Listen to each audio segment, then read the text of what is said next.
Joining me is Jack Kelly. Now, he is a foreign correspondent, war correspondent, and just came back from Israel. He has some information about these attacks. Jack, what can you tell us happened first in New York? Apparently what appears to happen was that at the same time two planes hit the building, that the FBI most likely thinks that there was a car or truck packed with explosives underneath the buildings, which also exploded at the same time and brought both of them down. Now, that's the first time we're hearing that. So two planes and explosives that were in the building, is that correct? That is the working theory at this point. That is still unconfirmed. That is what the FBI is going on at this point. Keep your eye on that building. It'll be coming down. Building is about to blow up. Moving back. I said, we've had such terrible loss of life. Maybe the smartest thing to do is pull it. And they made that decision to pull. And then we watched the building collapse.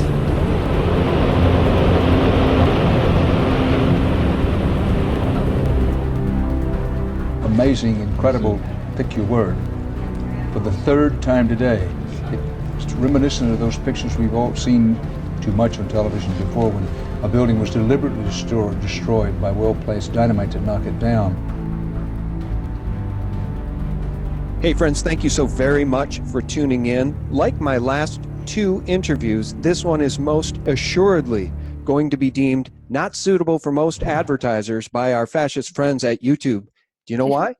Because it's hardcore truth that we're about to broach, and I am so thrilled to have on the line right now Richard Gage. He's the founder of Architects and Engineers for 9/11 Truth. Barbara Honegger, a lead researcher, author, and public speaker on 9/11. Her book, of course, is called October Surprise. She was also a high-level official at the White House and DOJ.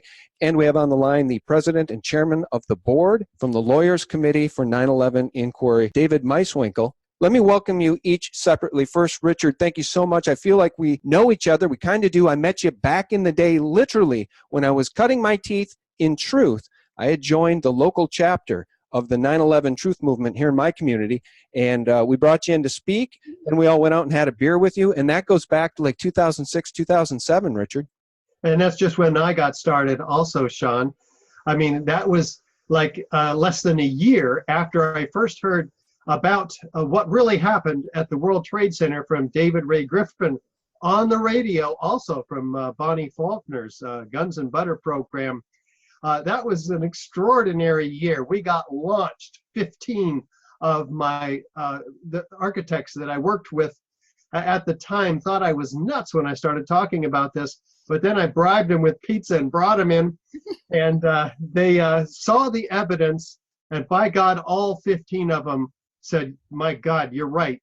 All three of these World Trade Center skyscrapers were brought down with controlled demolition. And now we have 3,000 architects and engineers signed on to the petition 12 years later now. And we're off and running, and today's exciting news is even better. Well, I'm just so thrilled to be able to share this news with folks. And in fairness, I want to give a shout out to my good friend Jim over at Northwest Liberty News.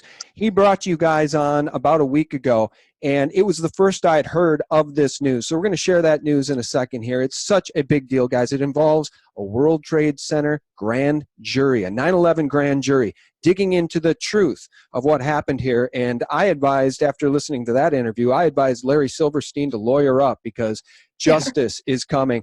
Let's officially introduce Barbara. I hope I didn't butcher your bio. You have a noteworthy bio. No, I did pretty well. Well, did I flush that out enough to say you're a high-level official in the White House and DOJ? Tell people about your experience. Well, I think just to add to that, that was in the Reagan administration. To add to that, I think people should know, because it speaks to the credibility of myself as a researcher for 9/11 and anything else.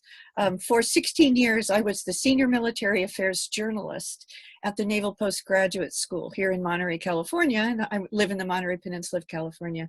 And the Naval Postgraduate School is built by the Department of Defense, by the Pentagon itself, as DOD's premier Science, Technology, and National Security Affairs Graduate Research University. So for 16 years, I was the senior journalist there. Outstanding. Well, I think it goes without saying that there are white hats in the military and in government. Not everyone's corrupt, right, Barbara? No, I wasn't.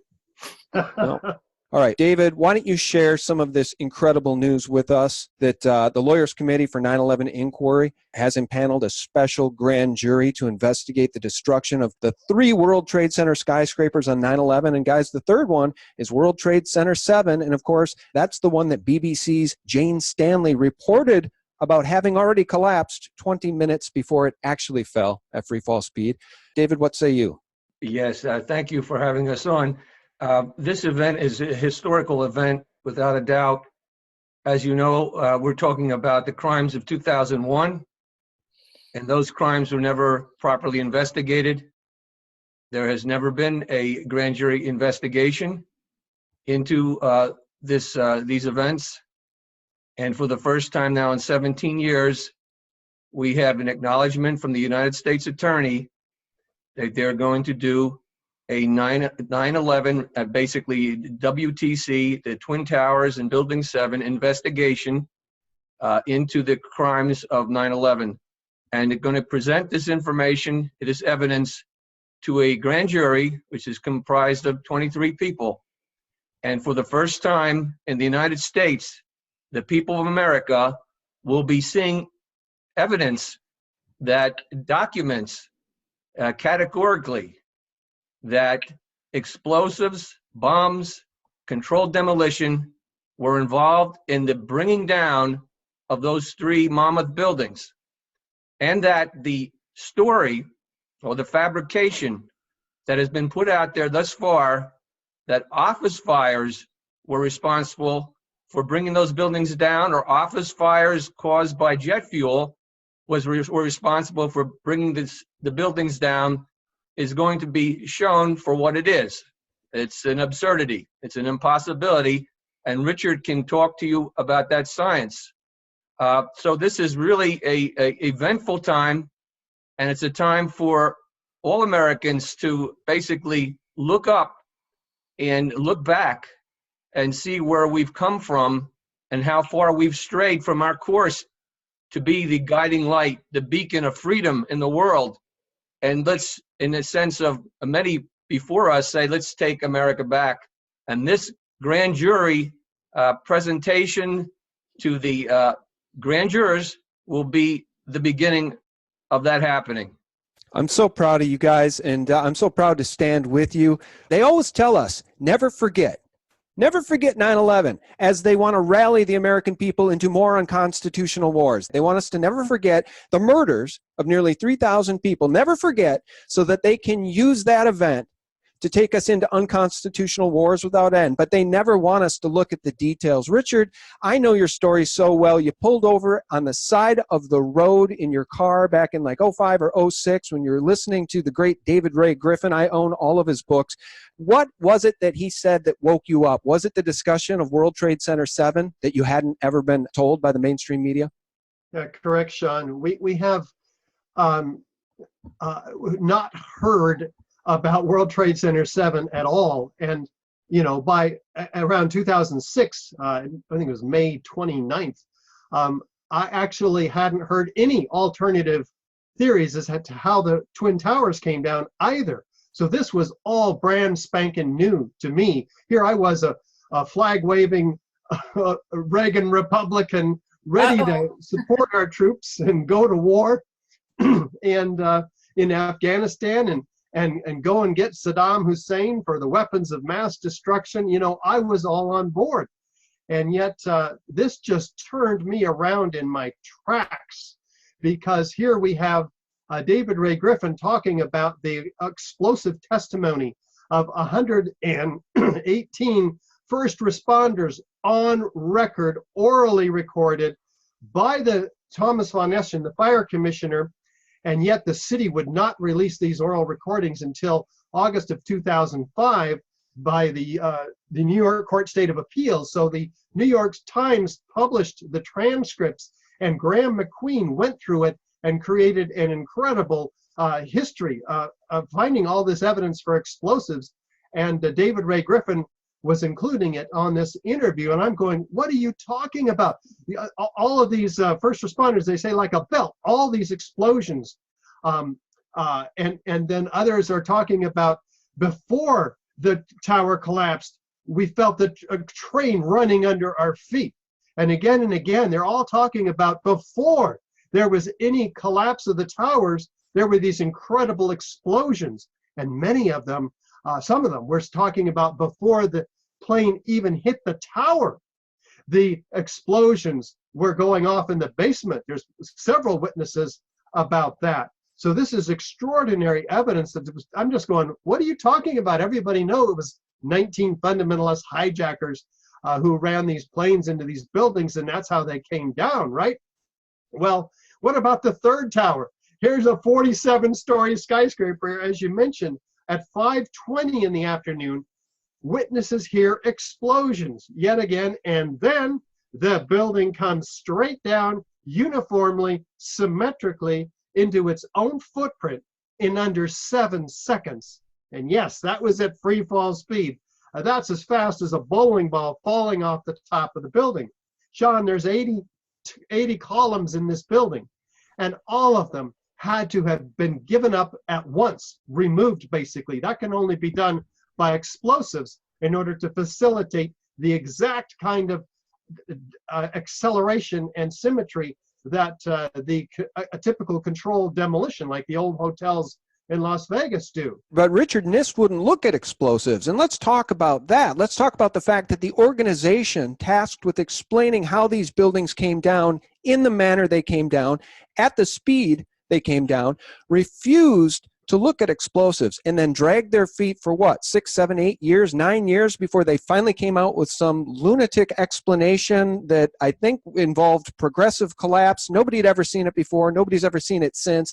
NIST couldn't explain the collapse of World Trade Center 7. And I want to just do one thing. I want to play this powerful video testimony from Denny Jowenko. God rest his soul.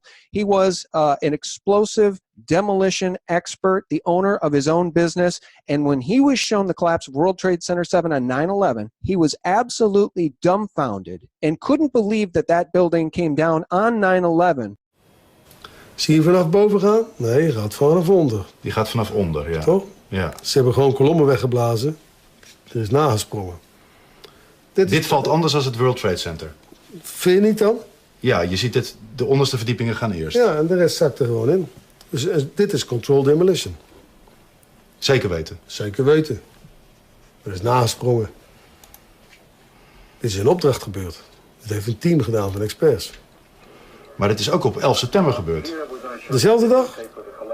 Dezelfde dag. Dezelfde dag? Weet je dat zeker? Ja.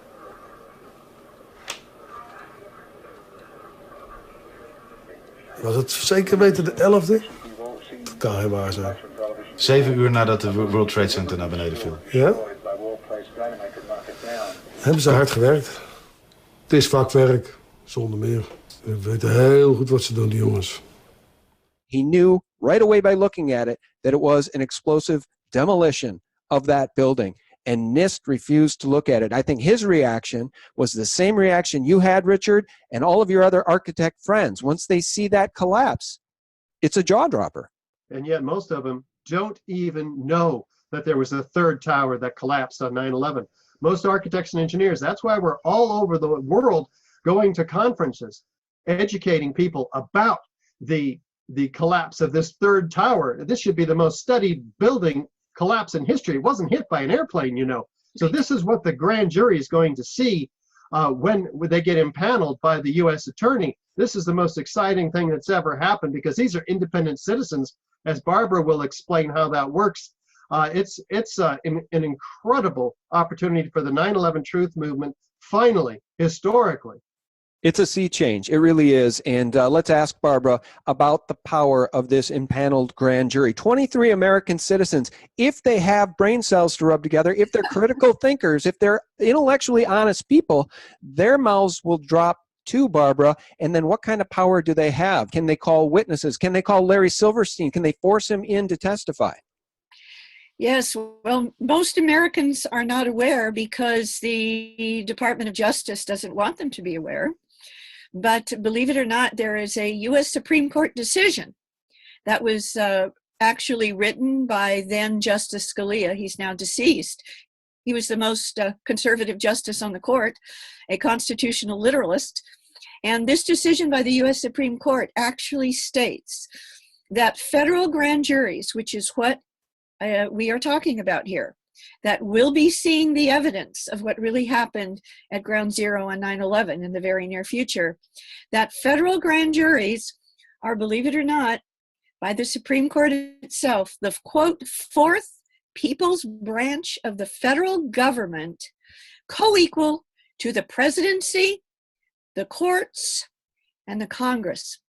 So we are talking about phenomenal power, because the Constitution of the United States, I highly recommend that people read it if you haven't for the last year or so. The Constitution of the United States makes this explicit in its text, and that's the reason that Justice Scalia wrote this incredible decision by the U.S. Supreme Court. So the answer to your question is, grand jurors, if they understand this, most of them don't, but if grand jurors understood their true power, that they are impaneled as the fourth people's branch of the federal government, independent of the courts, independent of the U.S. attorney or the prosecutor who brings them information and presents our petition and exhibits to them. They have the power to basically do whatever they want, including taking under oath testimony, subpoenaing witnesses, subpoenaing documents, and believe it or not, even instructing the court to put someone who does not cooperate in a kind of a prison cell until they do. Yes, there's phenomenal power. I've just got goosebumps here. We've been waiting for this for more than a decade, closing in on 2 decades, and we're going to go back to Richard here in a second. I want to ask Richard about your dogged tenacity. It's so impressive, and the American people owe you so much thanks for it. But David, let me ask you. So your organization, Lawyers Committee for 9/11 Inquiry, is a separate organization from AE 9/11 Truth. So I want to make that distinction. You can tell us about that. But David, how shocked were you to learn that U.S. Attorney Jeffrey Berman is willing to impanel a special 9/11 grand jury? I don't personally think we would have seen this happen if the Wicked Witch was in the White House. This is my personal opinion. I don't think if Hillary Clinton was in the White House, this would be happening. Your take on why this is happening now? Well, that's a whole different thing as far as why it's happening now. Certainly in part, and the main reason it's happening now is because a petition was put before them, and all that evidence is presented in that petition. Now, that was filed, given to the U.S. Attorney on April 10th of this year, and then it was supplemented or amended to add some additional crimes having to do with bombings, and that was on July 30th of this year. We received notice from the U.S. Attorney, at least by letter. The letter was postmarked or dated November 7th of this year. So when we received it, certainly we were surprised, delightfully surprised, or guardedly surprised at the same time, because as you said, this is, or as we were mentioned previously, it's been 17 years till for this to evolve.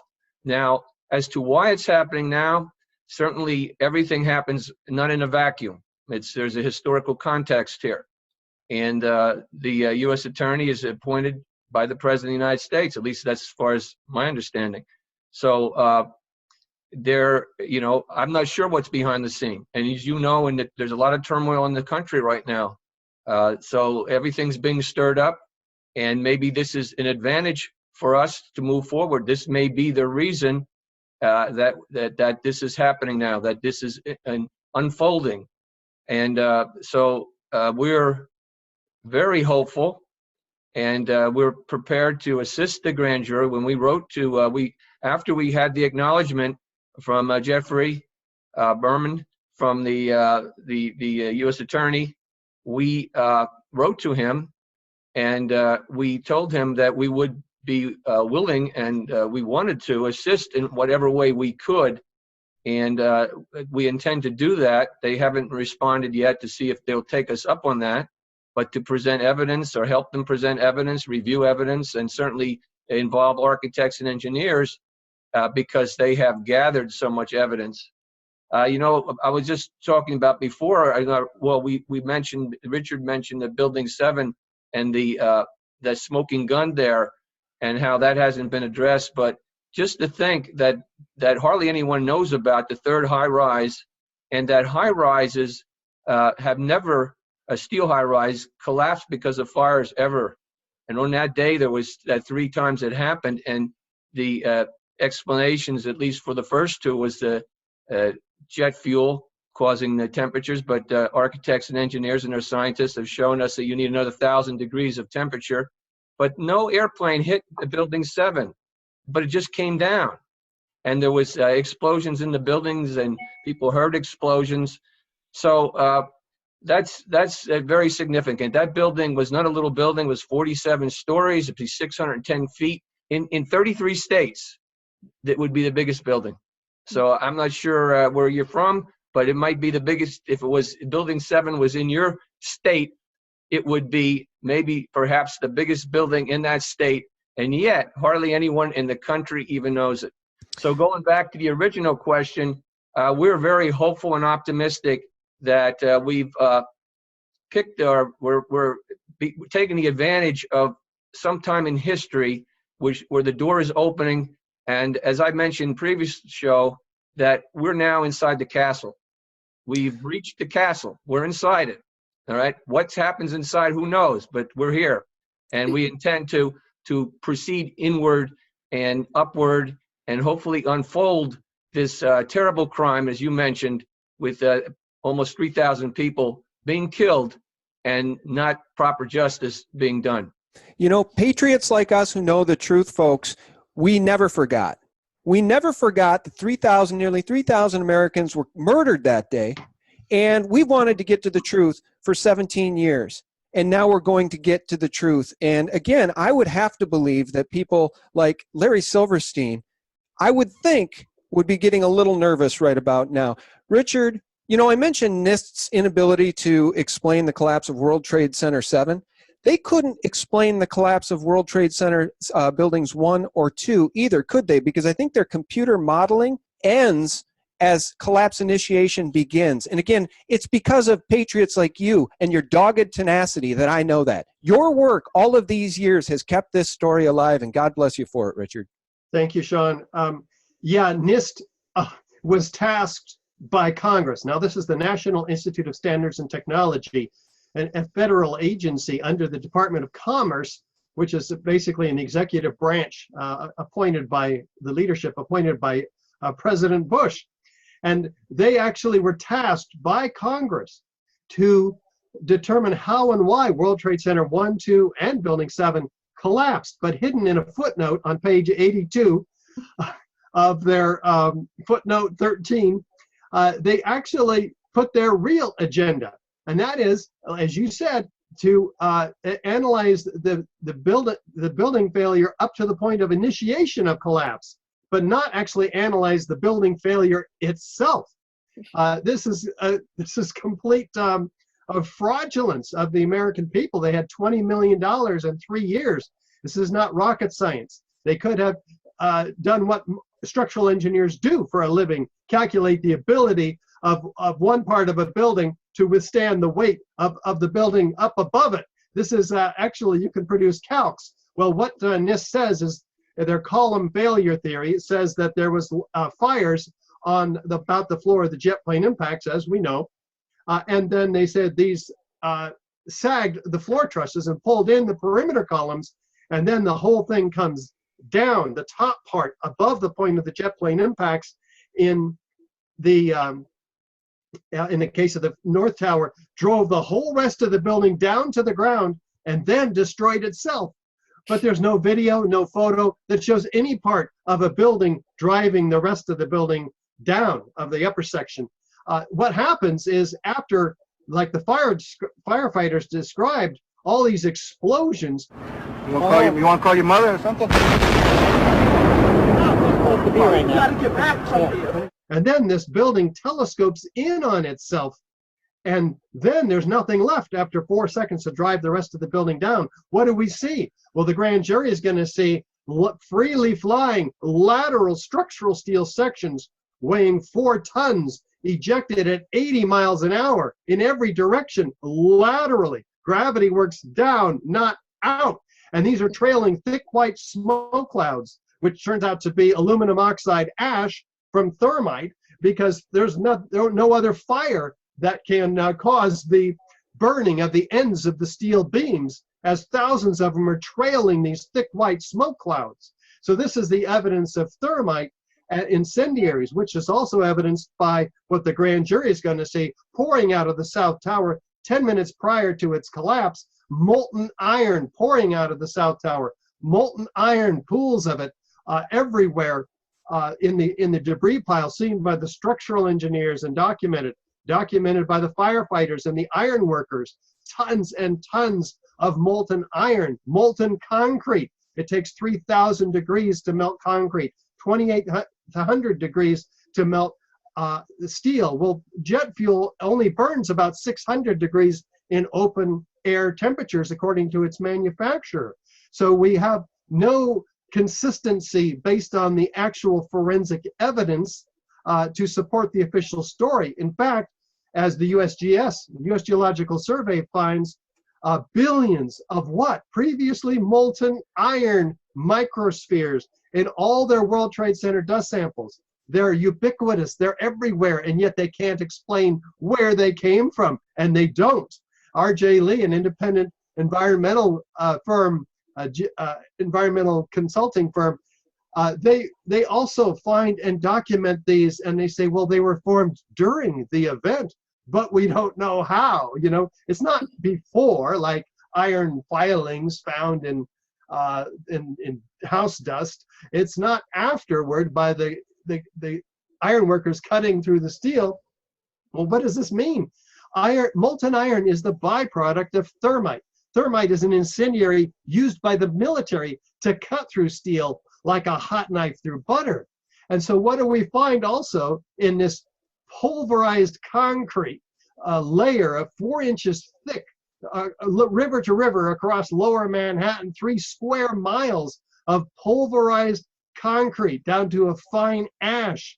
This is the floors that we should have seen stacked up at the bottom. But the grand jury is going to say, what happened to that 90,000 tons of concrete? And we're going to show them the videos because it's pulverized in mid-air. There's no stack of even 50 or 10 or 1 floor at the bottom of these towers. So what's found in that pool, in that layer of concrete? Well, an international team of scientists led by Niels Harrit and Stephen Jones find red-gray chips of nanothermite. They thought it was paint but it comes up to a magnet. So it's dual layered, red on one side, gray on the other. And they do X-ray energy dispersive spectroscopy and find the ingredients of thermite in these unignited chips. Well, they get real curious and zoom in 50,000 times with an electron microscope. And what do they find? The particles of iron oxide and aluminum powder, 1,000 times smaller than the diameter of a human hair. These are the ingredients of thermite in their unignited state. So so they put it into a heater, and it's a differential scanning calorimeter, and at about 420 degrees Celsius, 750 Fahrenheit, they ignite, producing a lot of energy. And what else? Molten iron microspheres. So these chips that amount to 10 tons in the World Trade Center dust all produce the molten iron microspheres that also amount to about 10 tons in all the World Trade Center dust, as documented by the USGS. So we have an internally consistent, repeatable set of experimental data that could be brought to the grand jury. They could find out exactly how these towers came down, why these 4-ton structural steel sections are trailing thick white smoke clouds of aluminum oxide, the other byproduct of thermite. This is deadly evidence to those perpetrators who the Lawyers Committee are going to be going after as well in these amendments to the grand jury. Yeah, this is the forensic evidence of explosives, and it's exactly why NIST refused to do computer modeling beyond the initiation of collapse, because the same reason they couldn't come up with a report about World Trade Center 7 if they avoided explosives is the same reason they had to avoid explosives with 1 and 2, because once collapse began, The collapse, the progressive collapse of those buildings cannot be explained without explosives. And you guys, your team, Dr. Stephen Jones, etc., Niels Harrit, you found the forensic evidence of explosives, which an American grand jury of hopefully patriots will be hearing very soon. Richard and team, I certainly hope that you guys will share with the grand jury somehow. David, if you and your team can help inform them, please share Kevin Ryan's brilliant article, The Top 10 Connections Between NIST and Nanothermites. That might help explain why NIST was so unwilling to actually look at the evidence. Barbara, for those who don't know, and I mentioned it earlier, World Trade Center 7, the collapse of that building, was accidentally reported on by BBC reporter Jane Stanley, reporting live from New York City on the evening of 9/11. And as she described, the Solomon Smith Brothers building has collapsed. That was World Trade Center 7, and yet it was standing right behind her. The satellite feed conveniently fails. That interview ends, and less than 20 minutes later, the building she just reported had already collapsed, did collapse. What is the statistical likelihood of that happening? Oh, zero. Less than zero, it would seem to me. Yeah, I would say negative 100. Now, more on the latest building collapse in New York. You might have heard a few moments ago, I was talking about the Salomon Brothers building collapsing. And indeed it has. It seems that this was not a result of a new attack. It was because the building had been weakened during this morning's attacks. We'll probably find out more now about that from our correspondent, Jane Stanley. Jane, what more can you tell us about the Salomon Brothers building and its collapse? Well, only really what you already know. Details are very, very sketchy. As you can see behind me, the Trade Center appears to be still burning. We see these huge clouds of smoke and ash, and we know that behind that there's an empty piece of what was a very familiar New York skyline, a symbol of the financial prosperity. Yeah, impossible. And also, if I'm not incorrect, my colleagues could correct me if I am, but I believe that CNN also pre-reported. Another major mainstream media television channel network also reported something similar to that ahead of time. The comment that I wanted to make in a follow-up to what Dave and Richard have said about the forensic evidence, it's important, I think.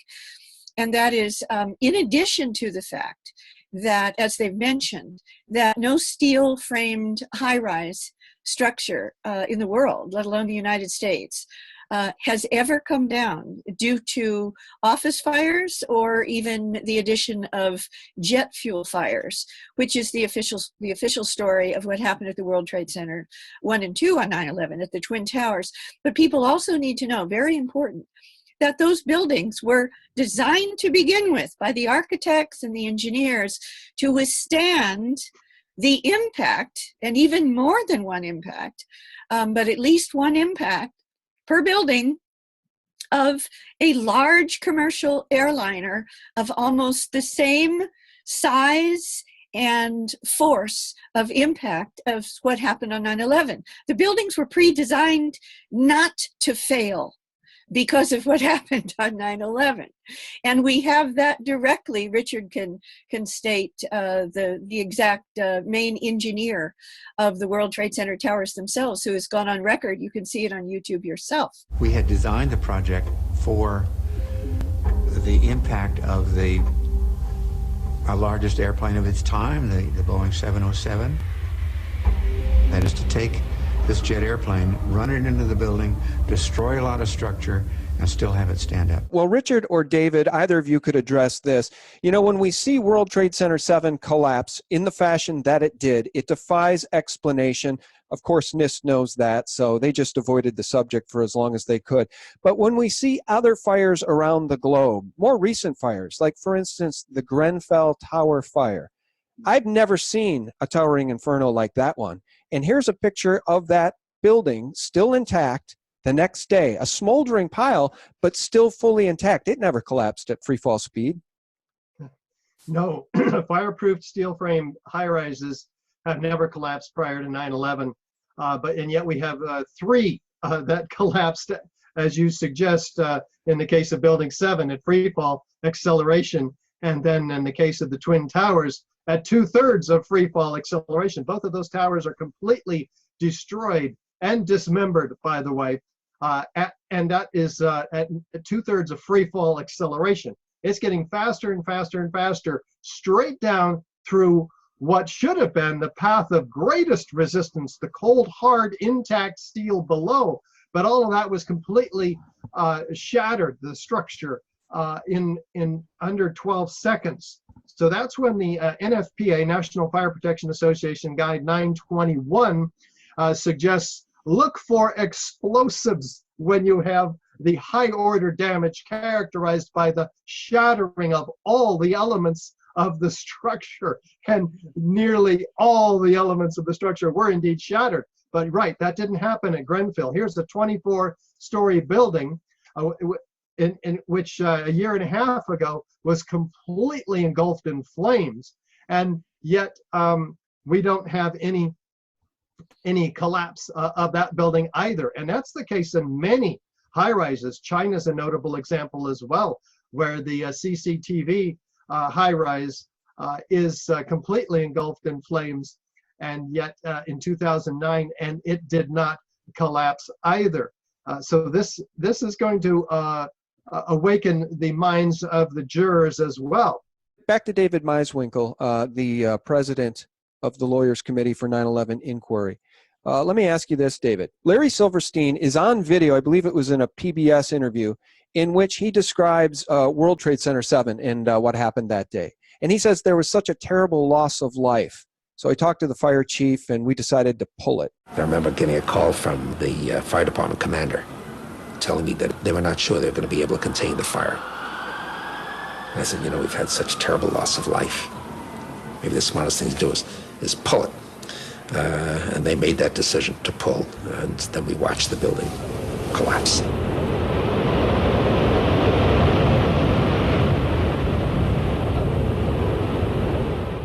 Pull it is a demolition term.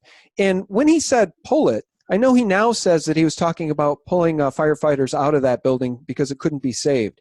However, I think if one were to use common sense, one would have to ask, how did the building come down the way it did if it wasn't wired with controlled demolition with explosives? I guess my question for you, sir, as a lawyer is, should Mr. Silverstein be lawyering up at this point? Well, certainly when a grand jury looks into this matter, I would think that that statement would come to their attention. And as we know that it takes weeks, if not months, to rig a building for explosives. So if he's saying that I told him to pull it, and then they're changing his mind and saying I really meant to pull the fire lines away from it, it would seem that this is certainly an impossibility. In other words, they could never have pulled the building. The firemen could have not pulled the building. No one could pull the building. The only way that building could come down on that day is if it was exploded down. That's the only reasonable or normal hypothesis, not office fires. And that's precisely why Danny Jawenko was so dumbfounded when he was shown that building collapsing, the video of World Trade Center 7. He was dumbfounded because as an explosive detonation expert, he said there's no way this could have happened on 9/11. The same day, he said? Same day? Yeah, same day. He couldn't believe it because he said, well, then they had to work fast. Hebben ze hard gewerkt? Right. Well, listen. Meaning work fast to wire the building. But you and I, we know it had to be pre-wired. Well, if office fires too, here's the key thing, and Richard was talking about it, is that the key thing, one of the key aspects is in the metal, the temperature for it to melt. And these were simple office fires. These weren't caused by any kind of gasoline from an airplane. And what you're seeing, what we're all seeing that day is impossible. And that's why Danny Jawenko was so stunned by it. It's an impossibility. In a lesser type of analogy with regards to metal, we all use a grill to cook our hot dogs. And we do it knowing that the metal is never going to melt. The hot dog will be cooked, but the metal will still stay there. All right. Well, in a sense, in a similar way, the metal, unless you get to around 2,800 degrees, which these fires didn't get close to, it would be then they would have some kind of explanation. But to bring it up to 2,800 and higher, you need explosives. Now, before you talked about Jane Stanley, and in our exhibits, in the grand jury petition exhibits, Exhibit 27 is actually that incident you're talking about, where Building 7 is still standing while she's making a press release that it's down, and it still was standing for another 20 minutes or so, 25 minutes. So that's listed under anomalies because there was very strange things that happened that don't normally happen, and that was one of them. I just want people to know where they can read the petition that these 23 patriotic Americans are about to see on the special criminal grand jury there by Ground Zero in the federal courthouse. And you go to www.lcfor911.org. So that's lc4911.org. And it's obvious where you click to read the petition. It's about a little over 50 pages that the grand jurors will be reading themselves. And also there is a link for the exhibits, the evidentiary exhibits. I believe there are 57 of those that you will be able to see.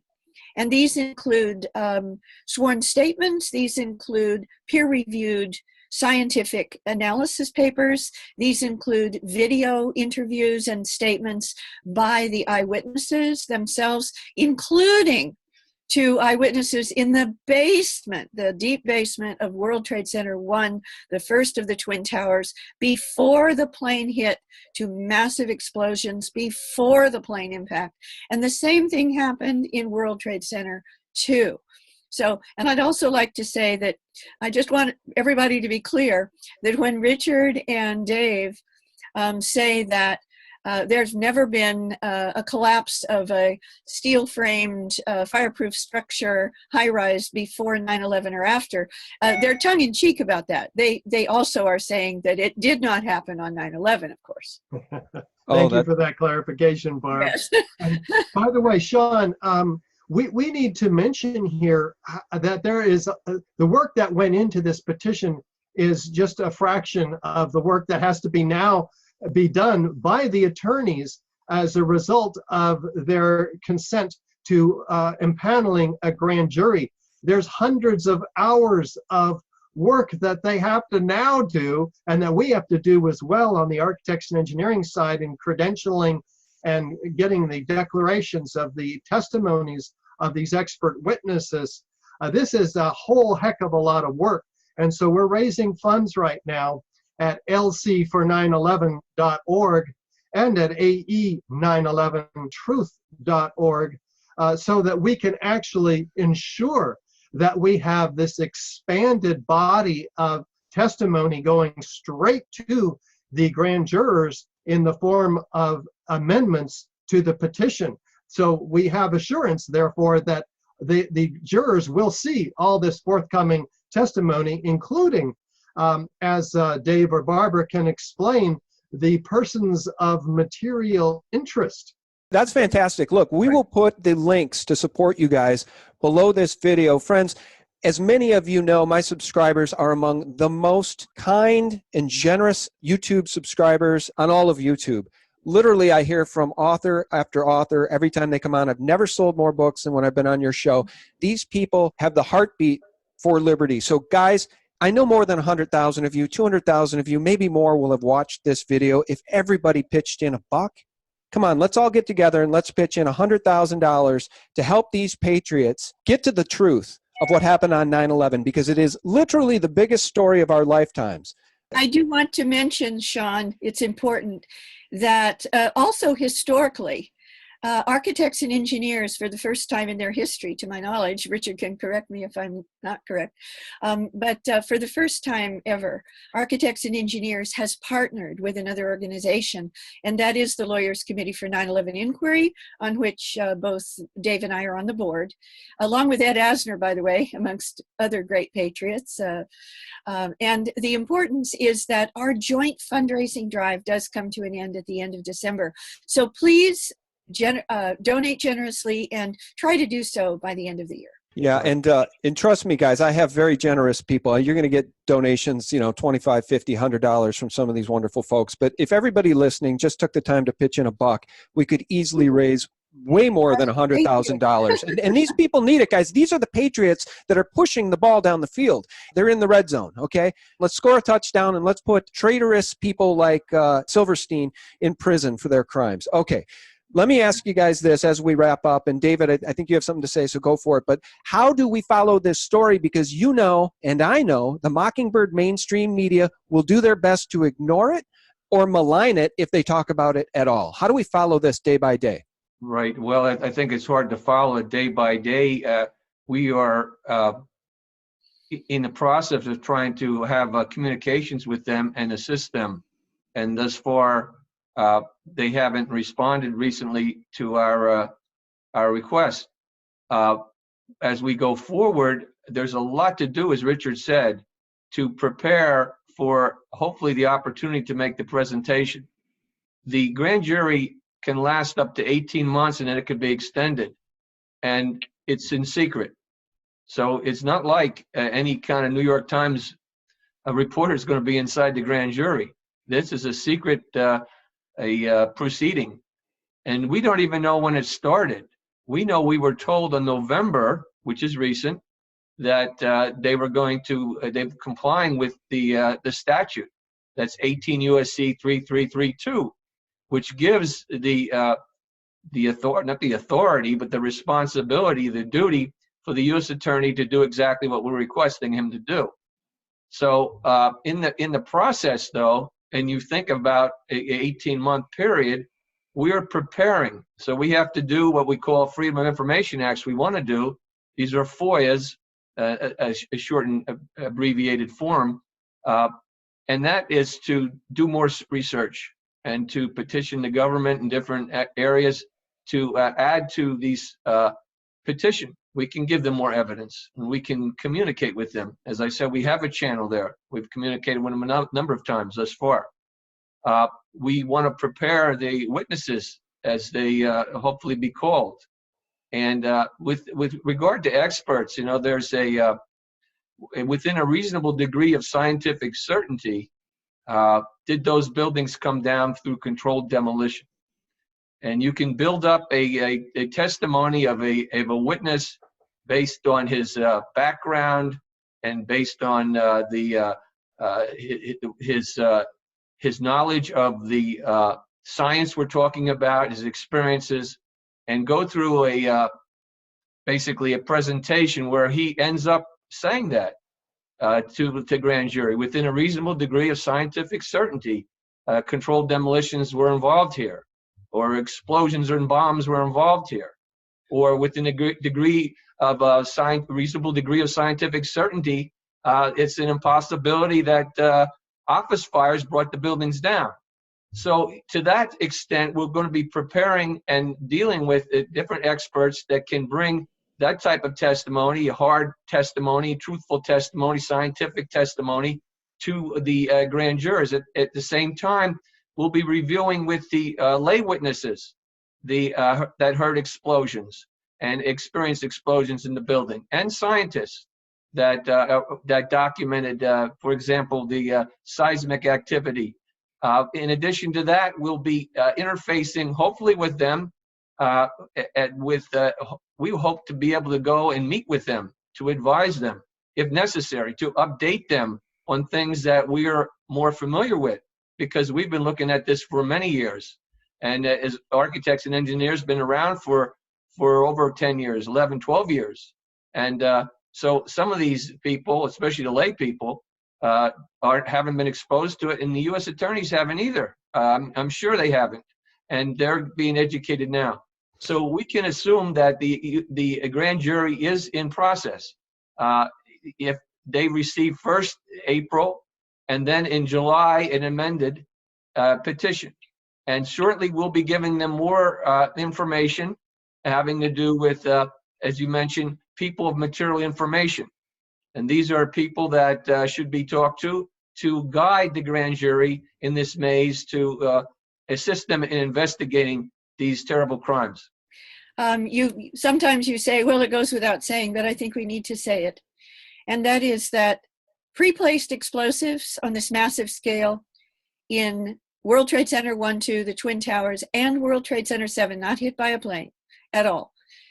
That pre-placement of explosives could not have been done by so-called jihadists, so-called terrorists, because those buildings are amongst the most highly secure, controlled access buildings on the planet, especially World Trade Center 7, which was effectively, even though they were lessees, they were renting space in the building, it was essentially a federal government building. The World Trade Center 7 housed the largest CIA office outside of Langley, Virginia. It housed FBI, DOD, SEC, and it also housed the Mayor Giuliani's Emergency Operations Center on the 23rd floor. This was one of the most highly secure controlled access buildings on the planet. And to pre-place those explosives in all three of those towers, it would have required the people who were controlling the access, Larry Silverstein, Kroll Associates, etc., access to those towers, and no terrorists, hijackers would have been able to do that. Just to enter, just a caveat, we're not saying who did that. No. We want all the cards to be on the table.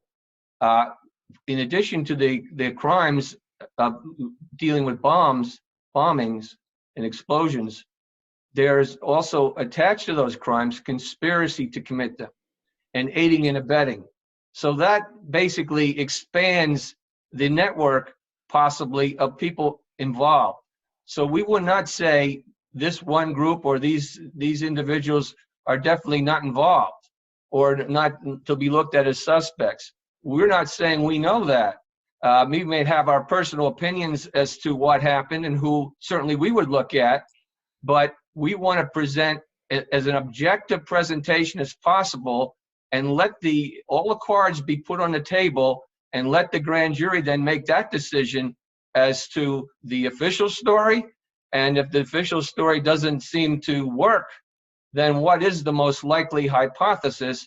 And what we're saying here, the most likely hypothesis is that controlled demolitions, explosions, and bombs were involved in bringing the buildings down, and we're going to give them some kind of roadmap to hopefully locate those individuals responsible, but we're not saying who those responsible individuals are. And they have the power to do, and we don't, to issue subpoenas, to make deals. They can get documents, they can bring people in, and they have the opportunity, and as I said, the power to really open this up. We have the opportunity, and we have it now, to present what we have, but they can take it much farther, and I'm sure they will. If they're doing a serious investigation, they'll do a much more thorough job going forward. Well said, both of you. I'll give you guys my final word on this, and then we'll turn it back over to Richard for his final word as we wrap this interview up. One thing I want to say, Barbara, your point is well taken. It wasn't dancing jihadists who were arrested on 9/11. It was dancing Israeli Mossad agents who were then sent back to Israel and appeared on a show in which they said our purpose was to document the event. We are coming from a country that experiences terror daily. Our purpose was to document the event. These three folks may not share my view on this, but one of the points I've always made as it relates to those Israeli Mossad agents is, how in the world do you document an event without knowing it was going to occur first? How do you get to the right place, time? How do you document an event without prior knowledge? That's my thought on that. So the other thing I would say, team, is that we are all praying for justice. I'm not sure how this will shake out, but it was our esteemed president, John F. Kennedy, who said the very word secrecy is repugnant in a free and open society.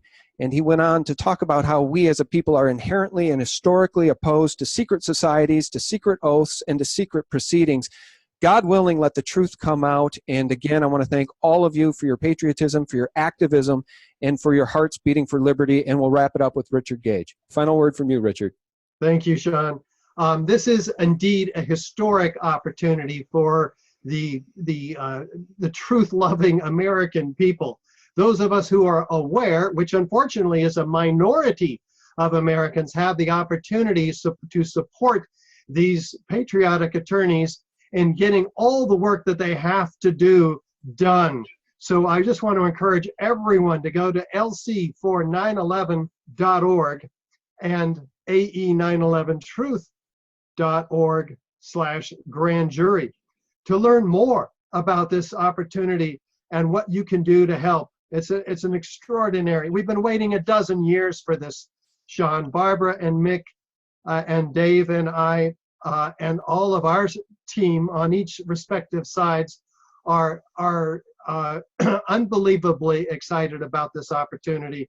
And we don't want to see it go south. We don't want to see the U.S. Attorney steer this the wrong direction and take over the grand jury. So we've got to do the work, the motions, the amendments to the petition that are required here to keep it on course. So God support us, you know, and yes, God do support us. Yeah, well, God is with us. Yeah, God is on our side here, friends, and thank you all so much for listening, and thanks to all of you who are willing to click the link below and support this team of truth tellers, because, you know, so many naysayers will say one person can't change the world, there's nothing I can do. You know what? Every single one of us can make a difference, and there's no better example than these three people, Richard Gage, Barbara Honegger, and David Meiswinkle. Thank you so much for your time and your activism. And guys, thank you for all you do. Support this effort to get truth out, because together, we're very, very strong. We're very, very powerful. Together, we can bring traitors to justice. Guys, thank you. Thanks so much for joining us. Thank you, Sean. Thank you, Sean. All right, friends, thanks so much for tuning in. And for real news 24/7, visit us at sgtreport.com. God bless. God bless. Bye-bye. You're going to see arrests, and then you're going to see indictments, and then you're going to see convictions. They are scared to death.